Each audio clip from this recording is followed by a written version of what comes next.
धनुष, धनुष अहंकार का प्रतीक है। महाराज जनक जानते हैं कि धनुष को परमात्मा ही तोड़ेगा। वो आज परमात्मा आ गया है, इसलिए परमात्मा तोड़ेगा, ये कन्फर्म है, सुनिश्चित है। तो ये राजा आए हैं, ये क्यों आए हैं, इनको क्यों बुलाया गया? जनक जी बोले मैंने किसी को निमंत्रण नहीं दिया, फिर आए हैं सुन हम पन ठाना, हमने तो प्रण ठाना है, इसलिए सुन सुन के सवाए। अच्छा, जब आ ही गए तो जनक जी ने कहा कि बैठ करके क्या कर रहे हो, किस लिए आए हो? राजाओं ने कहा धनुष तोड़ने के लिए आए हैं। जनक जी ने कहा सामने धनुष रखा है, अगर तोड़ने आए हो तो तोड़ो, सामने ही तो रखा है, तोड़ने आए तो तोड़ो। एक राजा खड़ा हुआ, दूसरे राजा ने हाथ पकड़ लिया, रुक जाओ रुक जाओ रुक जाओ, कहां जा रहे हो? कहे चुप कर, धनुष तोड़ने जा रहा हूं। उसने कहा ऐसी गलती मत करना। क्यों? दृष्टिकोण। इसलिए तो कहते हैं जिसका पवित्र दृष्टिकोण होता है ना, वह व्यक्ति दूसरों को भी पवित्र बनाना चाहता है कि तुम भी पवित्र बन जाओ, तुम भी सुधर जाओ, संभल जाओ, तुम्हारा भी कल्याण हो जाए। बोलो ये अच्छा व्यक्ति यही प्रयास करता है कि नहीं करता है? उस व्यक्ति ने कहा, उस राजा ने कहा रुको रुको रुको, धनुष के पास मत जाओ। क्यों? इसलिए जा रहे हो ना, धनुष तोड़ के जो है सीता के साथ विवाह करेंगे आप, यही संकल्प है। उस राजा ने कहा धनुष को तोड़ूंगा, सीता के साथ विवाह करूंगा, सीता को ले जाऊंगा। उस राजा ने कहा नहीं नहीं नहीं, तुम जरा देखो तो कौन बैठे हैं और सीता कौन है, ये सामने जो मंच पर बैठे ये कौन है? कौन है? कहे जगत पिता, जगत पिता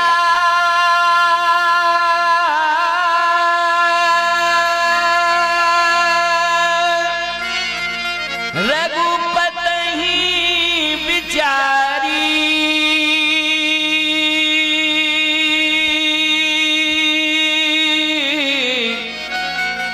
ओ भरी लोचन छबिले हो निहार। ये जगत पिता बैठे हुए हैं और सीता जगत माता है, ये जगत पिता है, हम सबकी माँ है वो, हम सबको प्रणाम करना चाहिए। और आज जगत पिता आ गए हैं, हम सबको उनकी शरणागति स्वीकार करनी चाहिए। ये भूल मत करो, जीवन सुधार लो। जगत पिता रघुपति विचारी, भर लोचन छवि ले हो निहारी। अपने दुर्भाग्य को सौभाग्य में बदल लो। आज ये कितना सुंदर अवसर मिला है, अपने दुर्भाग्य को सौभाग्य में बदल लो। अहंकारी राजा ने कहा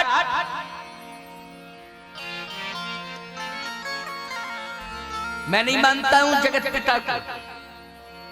कौन जगत पिता? बोलो अहंकारी की यही भाषा होती कि नहीं? अहंकारी किसी को नहीं मानता है। अरे मैं और क्या कहूं आपसे, अहंकारी व्यक्ति तो अपने बाप को भी बाप नहीं मानता है। हाँ, अपने बाप को भी बाप नहीं मानता है। एक अहंकारी पैदा हो गया है घर में। बाप ने कहा बेटा अहंकार छोड़ो, संदेश गलत जा रहा है, लोग अच्छी चर्चा नहीं कर रहे हैं, बदनामी हमको मिल रही है, इसलिए हमारी प्रतिष्ठा का ध्यान रखो, हम तुम्हारे बाप हैं इसलिए समझा रहे हैं। तो वह अहंकारी क्या कहता है, चुप रहो, किसी समय में बाप थे अब नहीं हो बाप। अरे उसने कहा कि किसी समय में नहीं, हम तो हमेशा मरने के बाद बाप रहेंगे। क्यों भाई, सरकारी रिकॉर्ड में बोलो ईमानदारी से, मरने के बाद भी बल्दियत में बाप का नाम डलता है कि नहीं डलता? बोलो भाई, है बाप तो बाप ही होता है। अरे जिंदा में बाप है, मरने के बाद भी बाप रहेंगे, मूर्ख। उस अहंकारी ने कहा कि पहले मैं पुत्र था, तुम मेरे पिता थे, बाप थे, अब तुम भी बाप हम भी बाप। कैसे? बोले जब से विवाह हुआ तो हमारे भी बच्चे हो गए, हम तुम्हारे बच्चे किसी समय में थे, अब हमारे बच्चे हमको बाप कहते, तुम बाप हम बाप, बाप बाप बराबर। अब बोलो मूर्ख है कि नहीं? अपने बाप को बाप मानने को तैयार नहीं है। इसलिए मैं कहना चाहता हूँ ये राम कथा आचार संहिता है, ये आदर्श की प्रेरणा देती है राम कथा, ये संस्कारों से जोड़ती है राम कथा। इसलिए राम कथा हमारे परिवार की व्यथा को दूर करती है। हम सबको चाहिए कि राम कथा से जुड़े और रामचरितमानस को अपने घर घर में रखें और रोज रामचरितमानस का पाठ करें। ये हमारा परम धर्म कहता है, ये हमारा आचार्य संहिता के रूप में ग्रंथ है। इसलिए हमें घर में रखना चाहिए और रोज पढ़नी चाहिए रामायण। ये कहते हैं अहंकारी राजा हम नहीं मानते हैं, कौन जगत पिता है? हट जा, मेरा हाथ छोड़, मैं तो धनुष के पास जाऊंगा और धनुष को चकनाचूर करूंगा तोड़ के। नहीं मानता है तो जा। जैसे ही धनुष के पास पहुंचा, आप ध्यान से सुनते जाना, धनुष के पास पहुंचा वो अहंकारी राजा, तो धनुष देखने में जड़ लग रहा था, लेकिन वो जड़ नहीं था, वो चैतन्य था। क्योंकि जड़ व्यक्ति स्थिर होता है कि नहीं होता है, लेकिन ये धनुष जो है अस्थिर है। आपको एक जगह रखा है, नहीं साहब ये बढ़ जाता है, फिर घट जाता है, फिर बढ़ जाता है। तो घटने और बढ़ने का जिसमें क्रम हो, ईमानदारी के साथ बताओ, उसको जड़ कहोगे? नहीं नहीं, वो चैतन्य है, वो चैतन्य है, स्थिर नहीं है वो तो बढ़ भी जाता है, घट भी जाता है। ये स्थिति है धनुष की। जैसे ही अहंकारी राजा पहुंचा धनुष के पास, तो याद रखना ये अहंकार लेकर के गया था ना, और धनुष अहंकार का प्रतीक है, तो धनुष बढ़ गया और वजनदार हो गया, बढ़ भी गया और वजनदार हो गया। और जैसे ही छूने का प्रयास किया तो इतना पावर था धनुष में कि वो कांपने लगा राजा, पसीना निकल गया, कांपने लगा, पसीना निकल गया। उस राजा ने कहा, अरे ये धनुष देखने में लग रहा था कि जड़ है, लेकिन आज पास में जब मैं आया तो धनुष में तो घटने बढ़ने की क्षमता है, धनुष वजनदार भी हो गया है, और इस धनुष के अंदर बल खींचने की भी ताकत है। दूसरा कोई बलवान पहुंचे तो ये धनुष उसका बल खींच लेता है, याद रखना। ये धनुष साधारण नहीं है। इसलिए महाराज श्री जनक के यहाँ वर्षों से रखा है, कोई इसे छू नहीं पाया। केवल एक बार प्रमाण मिलता है कि महारानी श्री जगत जननी जानकी किशोरी मैया ने इसको छू लिया था, और खेल ही खेल में इसको छू लिया, खेल ही खेल में उठा लिया, और खेल ही खेल में स्थानांतरित कर दिया जानकी मैया ने। क्यों? आप सब जानते हो ये आदि शक्ति है। कितना शक्ति किसी के पास हो, लेकिन आदि शक्ति के आगे तो सभी सरेंडर हैं कि नहीं? बोलो भाई, है कि नहीं? सभी सरेंडर हैं। ये धनुष केवल एक बार का प्रमाण मिलता है कि 6 वर्ष की आयु में श्री जानकी जी ने खेल ही खेल में धनुष को उठा लिया था, खेल ही खेल में। अच्छा बोलो भैया, ये पूरा ब्रह्मांड सीताराम जी के अधीनस्थ है कि नहीं? जल्दी बोलो।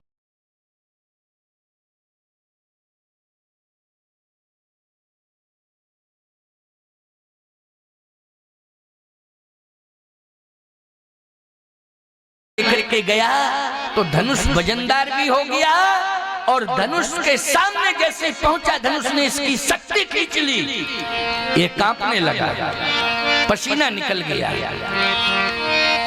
लौट रहा था। तो जब धनुष के पास से आने लगा तो कहता है, धनुष हम नहीं समझ पा रहे थे कि तुम्हारे अंदर इतनी बड़ी ताकत है, लेकिन एहसास हुआ है। लेकिन अब मेरी प्रार्थना है कि हमारी इज्जत का सवाल है, हमसे नहीं टूटे तो किसी से मत टूटना। बस इज्जत का सवाल है, इतनी प्रार्थना हमारी, किसी से मत टूटना। दूसरा राजा हंसते हुए जा रहा था, जिससे नहीं टूटा वो लौट रहा है, दूसरा तोड़ने वाला जा रहा है। दोनों जब आमने सामने हुए तो जो जा रहा है राजा और जिससे धनुष नहीं टूटा वो लौट के आ रहा था, तो हंसते हुए कहता मैंने तुम्हें पहले ही मना किया था कि नहीं, कि मत जाओ मत जाओ मत जाओ। चले गए, कुछ बिगाड़ पाए धनुष का? धनुष तो हमसे टूटना था। उसने कहा नहीं मानते हो तो चले जाओ ना, तुमसे टूटना है तो चले जाओ। अब जैसे ही वो राजा आगे बढ़ता है तो जिससे धनुष नहीं टूटा वो मुड़ करके प्रार्थना करता है धनुष से। इज्जत का सवाल है, प्रार्थना कर रहा हूं हमसे नहीं टूटे तो इससे भी मत टूटना, इससे भी मत टूटना, हमारी यही प्रार्थना है और कुछ नहीं, इससे भी मत टूटना। दूसरा राजा जाता है, वो भी अपनी पराजय स्वीकार करता है। पराजय है, क्यों भाई, धनुष को नहीं तोड़ पा रहा है तो पराजय हुई कि नहीं हुई? उसने भी अपनी पराजय स्वीकार, लौट के आ रहा है। तीसरा राजा कहता है हमने कहा था मत जाओ, धनुष तो मुझसे टूटना है।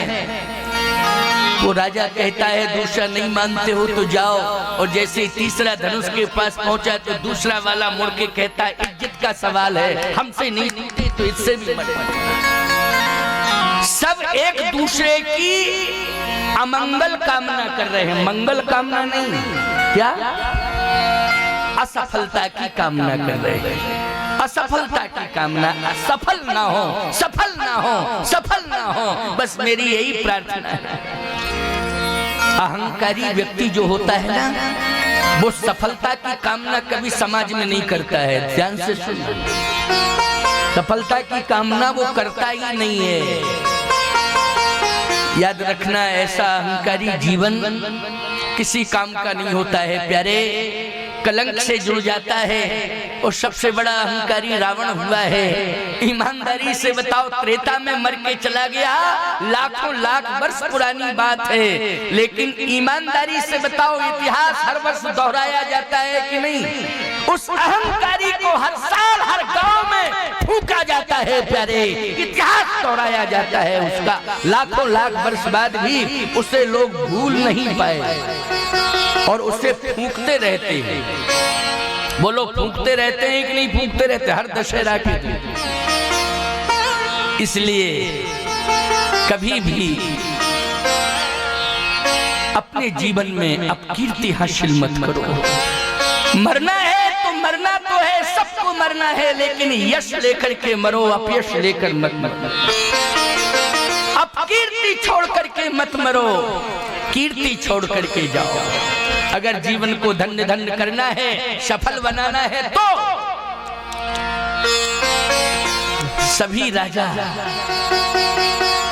सब बैठे हुए थे, लेकिन 10,000 राजा धनुष के पास गए। आप कहो महाराज जी 10,000 राजा गए तो सभी तो चले गए? नहीं नहीं, 10,000 से भी ज्यादा आए थे, संख्या 10,000 से ज्यादा थी। प्रमाण है? हाँ प्रमाण है। बोले जिनके कछु विचार मन माही, चाप समीप महीप न जाही।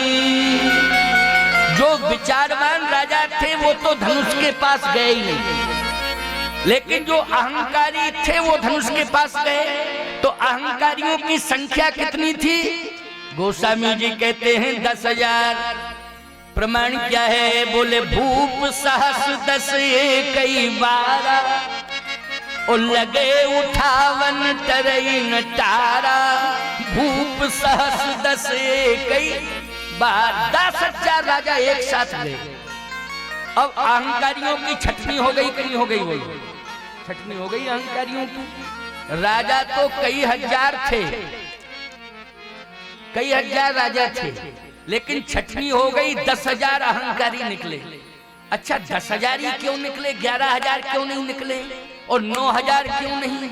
9,500 क्यों नहीं? 10,500 क्यों नहीं? ये 10,000 क्यों? 10,000 का अंक आप लिखिए, पहले लिखोगे एक के नीचे 1 0 10, 2 0 100, 3 0 1000 और 4 0 10,000। एक के नीचे 4 जीरो है, 10,000 की संख्या। आप कहोगे महाराज तो 1000 व्यक्ति क्यों नहीं गए, 10,000 ही क्यों गए, और 11,000 क्यों नहीं गए, 9,000 क्यों नहीं गए? जितने अहंकारी थे वो सब एक साथ आक्रमण किए, अहंकारी। तो 10,000 में अहंकार का संकेत क्या है? 10,000 में अहंकार का संकेत ये है प्यारे। अच्छा एक बात बताओ, 4 जीरो लगे हैं एक के नीचे। जब किसी भी गांव में विवाद होता है और 2 व्यक्तियों में विवाद होता है, जब आपस में विवाद ज्यादा बढ़ जाता है तो लोग यही कहते हैं, देखो विवाद को बढ़ाओ नहीं, इसको शांत करो, शांत करो, शांत करो। बीच में कोई व्यक्ति आके यही कहता है ना, देखो विवाद को बढ़ाओ नहीं, शांत करो, शांत करो। तो वो व्यक्ति कहता है कि हम तुम्हारी बात नहीं मानेंगे, अकेले तुम्हारी थोड़ी मानेंगे, फिर गांव के 4 लोग जैसा कहेंगे हम वैसा मानेंगे। क्यों 4 की बात करेगा? वो ये नहीं कहेगा कि 2 लोग जैसा गांव के कहेंगे, या 3 लोग जैसा कहेंगे, या 5 लोग जैसा कहेंगे, या 8 लोग जैसा कहेंगे, या 9 लोग जैसा कहेंगे। ये भाषा तो नहीं बोली जाती। भाषा यही रहती है कि देखो हम तुम्हारी बात नहीं मानेंगे,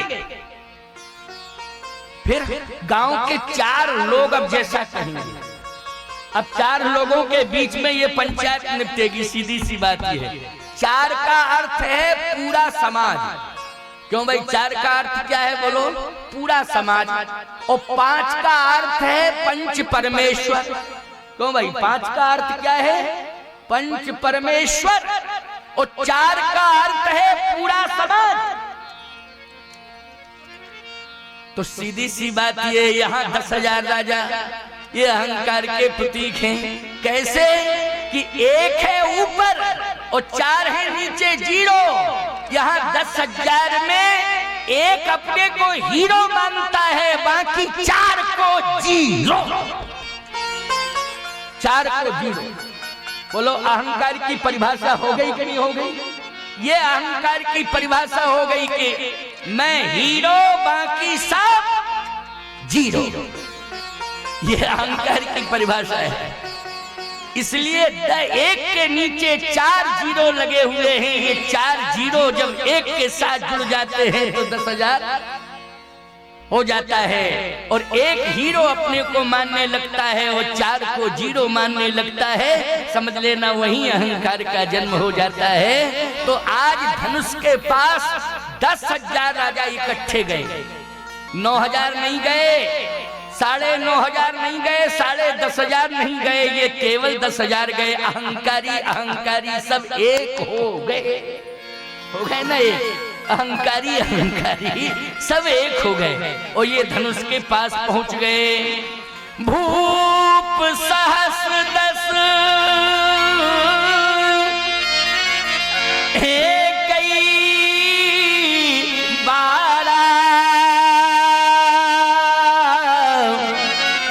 और लगे उठा बन टरहीन टारा।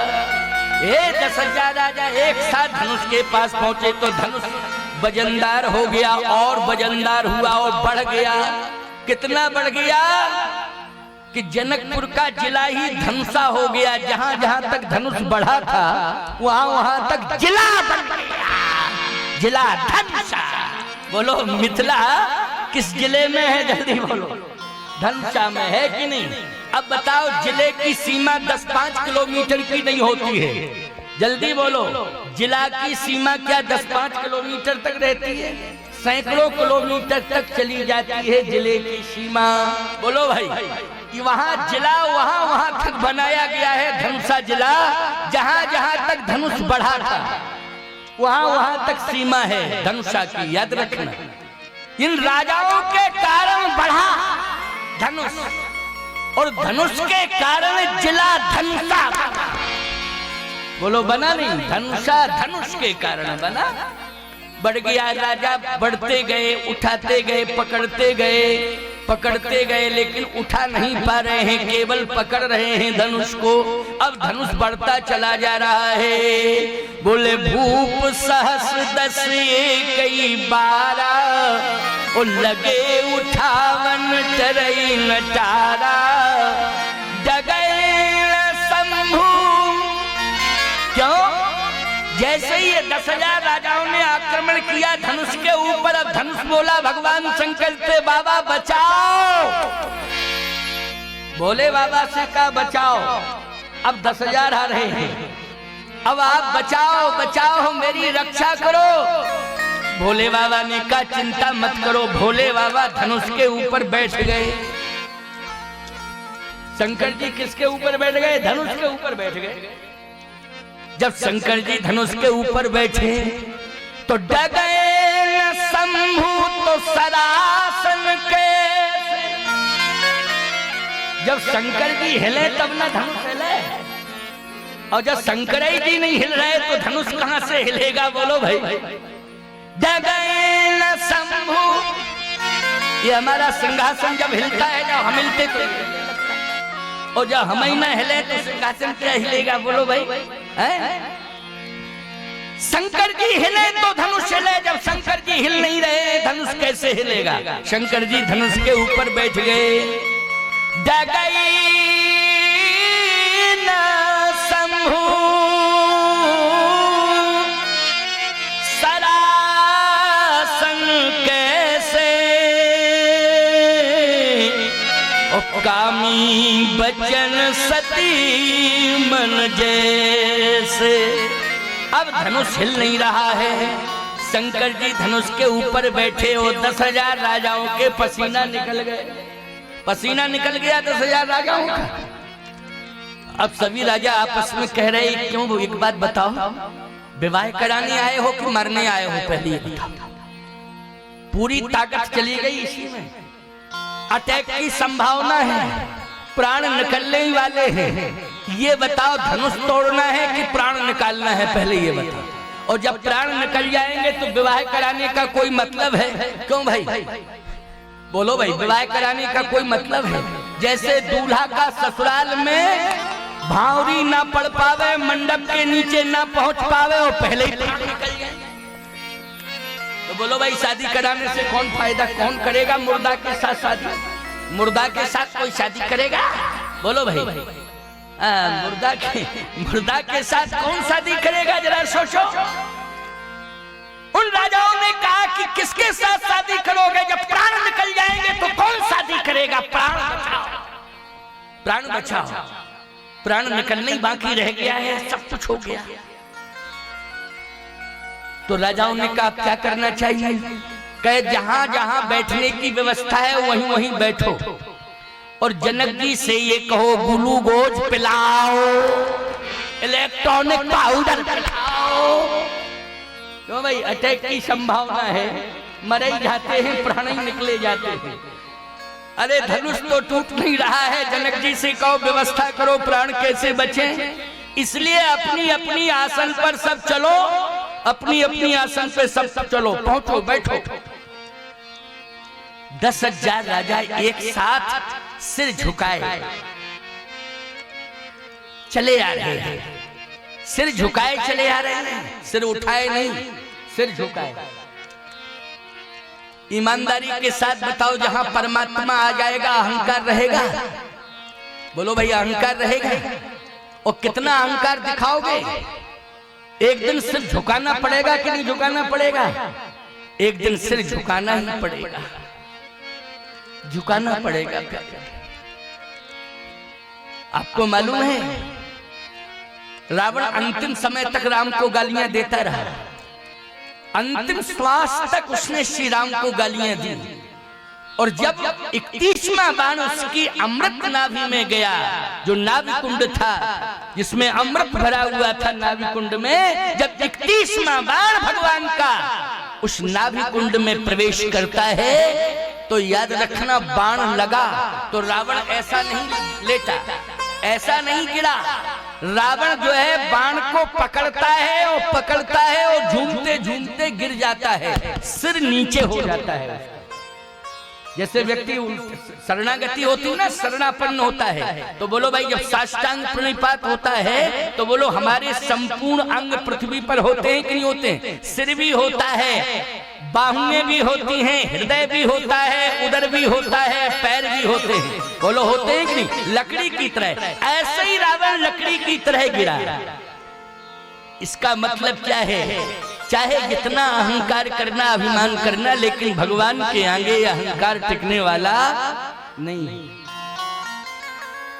भैया मरने के बाद हम गिरे तो लकड़ी गिरी है, और जीवित अवस्था में यदि हम गिरे हैं तो शरणागति हुई है। बोलो भाई क्या हुई है? शरणागति हुई है। जीवित अवस्था में हम भगवान के चरणों में गिरे हैं तो वास्तव में हमारी शरणागति हुई है, लेकिन हम मरने के बाद गिरे हैं तो ये तो लकड़ी गिरी है। क्या गिरी है? लकड़ी। क्योंकि सूखी लकड़ी गिरती है तो फूंकी जाती है, जलाई जाती है। बोलो सूखी लकड़ी, हरी लकड़ी नहीं। हरी लकड़ी का तो और प्रयोग होता है, लेकिन सूखी लकड़ी जब गिरती है तो ईमानदारी से बताओ क्या किया जाता है? जलाई जाती है। जब प्राण निकल जाते हैं व्यक्ति लंबा लकड़ी की तरह गिर जाता है, ईमानदारी से बताओ फिर फूंका जाता है कि नहीं? क्या किया जाता है? फूंका जाता है। इसलिए इसको शरणागति नहीं कहते हैं प्यारे, कि प्राण निकल गए और हम गिर गए तो इसको शरणागति कहा गया। हो शवास में प्राण हो हमारे और हम भगवान की शरण में पहुंच जाएं, इसको कहते हैं शरणागति। इसको शरणागति कहते हैं। हो शवास में परिवर्तन करना चाहिए। ये राजा सिर झुका के चले आ रहे हैं, अपनी अपनी आसनों पर बैठ गए। अब जैसे ही आसनों पर बैठे तो जनक जी महाराज ने एक घोषणा की। कहा देखो पहली घोषणा मेरी ये थी, सुनो राजाओ, पहली घोषणा मेरी ये थी, क्या? सो पुरारी को दंड कठोरा। जनक जी ने कहा ये मेरी पहली घोषणा। सो पुरारी को दंड कठोरा, राज समाज आज जुई तोरा, प्रभुवन जय समेत बैदेही, ओ बिनहि विचार बरत ते ही। पहली घोषणा मेरी ये थी कि जो भी शंकर के प्रचंड धनुष का खंडन करेगा मैं अपनी बेटी का विवाह उसके साथ कर दूंगा। लेकिन अब मैं दूसरी घोषणा कर रहा हूं, कान खोल करके सुन लो। क्या दूसरी घोषणा है? तजहु आस निज निज ग्रही जाहू, और लिखा न विधि बैदेही विवाह। तजाओ आस निज निज ग्रह जाओ, आस छोड़ करके सब अपने अपने घर जाओ। अब ये राजा अभिमानी थे, वो मूर्ख भी थे, क्योंकि अहंकारी व्यक्ति मूर्ख ही होता है ना, मूर्ख होता है। मूर्ख थे, अहंकारी तो थे ही। जनक जी ने कहा तजहु आस निज निज ग्रह जाहू। तो इन राजाओं ने ये सोचा कि निज निज ग्रह का अर्थ जनक जी ये कह रहे हैं कि आज कोई बात नहीं, आज तुम सफल नहीं हो पाए हो तो कोई बात नहीं है, कल फिर प्रोग्राम रखा जाएगा और कल तुम्हारी ताकत फिर आजमाई जाएगी, कल तुम्हारी ताकत फिर आजमाई जाएगी, चिंता मत करो। अभी तो निज निज ग्रह जाहू, जनकपुर में अलग अलग रहने के लिए सबके लिए घर बनाए गए, घर अलग अलग सबके लिए। अमुक देश के राजा के लिए ये फ्लैट बनाए, अमुक देश के राजा के लिए ये flat number 1, flat number 2, flat number 3, flat number 4, इस तरह से अलग अलग फ्लैट बने हैं। निज निज ग्रह जाहू, जिस फ्लैट पर जिस राजा का नाम हो उसमें जाओ। अब बोलो है है मूर्ख नहीं। तो राजाओं ने कहा ये बताओ कि कहां जाएं, गेस्ट हाउस के रेस्ट हाउस बताओ। जनक जी बोले मूर्खों, ना गेस्ट हाउस ना रेस्ट हाउस, सीधे बिस्तर बंद बांध के रेलवे स्टेशन प्लेटफार्म जाओ। हटो। Rest house guest house. जब धनुष तोड़ नहीं पाए और मूर्खों तुमको ये शर्म नहीं आई कि मेरी बेटी एक और तोड़ने वाले 10,000? तुमको शर्म नहीं आई? शर्म करो कि तोड़ने वाले 10,000 और बेटी मेरी एक, और 10,000 मिलके तोड़ रहे थे। शर्म करना चाहिए कि धनुष तोड़ देते अगर 10,000 मिल करके, तो मेरी बेटी का क्या होता? बोलो भाई, मेरी बेटी का क्या होता? याद रखना, द्रौपदी के ऊपर तो 100 कौरवों की निगाहें थी, उसमें मुखिया था दुशासन और दुर्योधन। बोलो था कि नहीं था? लेकिन ईमानदारी के साथ बताओ, भगवान ने लाज बचाई कि नहीं बचाई द्रौपदी की? बोलो बचाई कि नहीं बचाई लाज? किसने लाज बचाई? जल्दी बोलो। भगवान ने लाज बचाई, द्रौपदी की लज्जा भगवान ने बचाई। और याद रखना, यहाँ स्वयं भगवान बैठा हुआ है। बोलो बैठा हुआ है कि नहीं? बुलाने की जरूरत नहीं है, सामने भगवान बैठा है। जनक ने कहा मेरी प्रतिष्ठा कैसे जाएगी, कैसे जाएगी मेरी प्रतिष्ठा? लेकिन तुमने कसर नहीं लगाई, 10,000 पहुंच गए। जनक जी ने कहा एक बात बताओ, मान लो 10,000 मिलके तोड़ देते तो हम बेटी का विवाह किसके साथ करते? बताओ राजाओं, बोलो बोलो जल्दी। राजाओं ने कहा जनक जी हम लोगों का ये पक्का इरादा था, क्या कि मिलकर के पहले तोड़ो और जब धनुष टूट जाएगा फिर 10,000 आपस में अपनी अपनी तलवारें निकाल के युद्ध करो, और जब सब मर जाएंगे बाद में जो जिंदा बचेगा उसी के साथ सीता का विवाह कर देते। तुम और क्या था? यही सोच थी। बोलो बोलो भाई, ईमानदारी से बताओ, ये अहंकारी भी हैं और महामूर्ख भी हैं। बोलो है कि नहीं? ये मूर्ख नहीं है, ये तो महामूर्ख है। अहंकारी तो है ही हैं, लेकिन महामूर्ख हैं। जनक जी ने कहा तजहु वास निज निज ग्रह जाहू, और लिखा न विधि बई दे विवाहु। जाओ अपने अपने घर। राजाओं ने कहा नहीं जाएंगे, नहीं जाएंगे, नहीं जाएंगे। और जनक, अगर तुम जिद करोगे तो मुझसे युद्ध करो, हम युद्ध करने के लिए तैयार हैं। देखो धनुष का धनुष नहीं तोड़ पाए और लड़ने के लिए अलग तैयार बैठे हैं। देखा ये कितने बड़े मूर्ख हैं, महामूर्ख हैं। कहते हम युद्ध करने के लिए तैयार हैं लेकिन अभी नहीं जाएंगे जनकपुर छोड़कर। जनक जी ने कहा कि जब धनुष नहीं तोड़ पाए तो फिर मैं विवाह कैसे करूंगा, विवाह कैसे करूंगा? राजाओं ने कहा हम लोगों ने एक युक्ति बनाई। क्या युक्ति बनाई? बोले हम लोगों ने ये युक्ति बनाई है कि देखो सफल नहीं हुए हैं धनुष तोड़ने में, लेकिन 10,000 सब बैठे रहो। फिर बोले बाद में कोई तो जाएगा धनुष के पास, और जो भी धनुष को तोड़ेगा तो हम भले ही धनुष नहीं तोड़ पाए, लेकिन जो धनुष तोड़ेगा कम से कम उसके साथ तो युद्ध करेंगे ही करेंगे। इसका मतलब यह है कि हम धनुष नहीं तोड़ पाए लेकिन धनुष तोड़ने वाले से जरूर हम निपटेंगे। बोलो है महामूर्ख के नहीं? जैसे इलेक्शन में देखा आपने, जो व्यक्ति मतदान गणना जहाँ होती है, मतगणना जहाँ होती है, मतगणना केंद्र बनता है कि नहीं बनता है? मतगणना केंद्र पर मतगणना होती है, इसके बाद कलेक्टर के द्वारा प्रमाण पत्र जीत का मिलता है। बोलो मिलता है कि नहीं मिलता है? लेकिन मतगणना में ही पता चल जाता है कि हम हार गए। बोलो पता चल जाता है कि नहीं हार गए? लेकिन हारा हुआ कैंडिडेट कहता है कि हम जाएंगे नहीं, जाएंगे नहीं, जाएंगे नहीं। अरे जब तुम जीत नहीं पा रहे हो, हार गए हो, तो क्यों नहीं जा रहे हो? बोले जीत का प्रमाण पत्र जिसको मिलेगा तो हम भले ही जीत नहीं पाए लेकिन कम से कम जो जीतेगा उसकी हड्डी तो तोड़ ही सकते हैं, इतना तो हम कर ही सकते हैं। इतनी ताकत तो हमारे अंदर है ही है कि जो जीता है उसकी तो हड्डी पसली तोड़ ही सकते हैं। ये क्षमता तो हमारे अंदर है।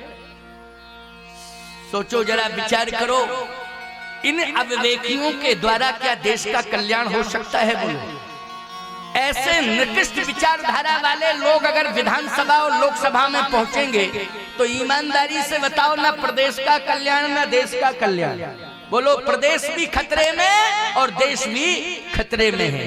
ये निकृष्ट सोच है, निकृष्ट विचारधारा है। तो आज मैं कहना चाहता हूं, कान खोल करके सुन लेना, ये राजा सोच रहे हैं कि जो धनुष को तोड़ेगा हम उससे युद्ध करेंगे और युद्ध करके उसको पराजित करेंगे और जनक से भी युद्ध करेंगे। यदि जनक सहायता करते हैं धनुष तोड़ने वाले की तो जनक से भी युद्ध करेंगे और सीता को हठपूर्वक ले ही जाएंगे।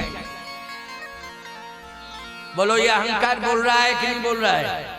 विनाश काले विपरीत बुद्धि, विनाश का समय आ गया है। किसका समय आ गया है? विनाश का समय आ गया है। और विनाश का समय जब आ जाता है तो हनुमान जी रावण को समझाए, रावण समझा क्या? बोलो भाई, मालवंत ने रावण को समझाया, हनुमान जी ने रावण को समझाया, विभीषण ने रावण को समझाया, उसके बेटे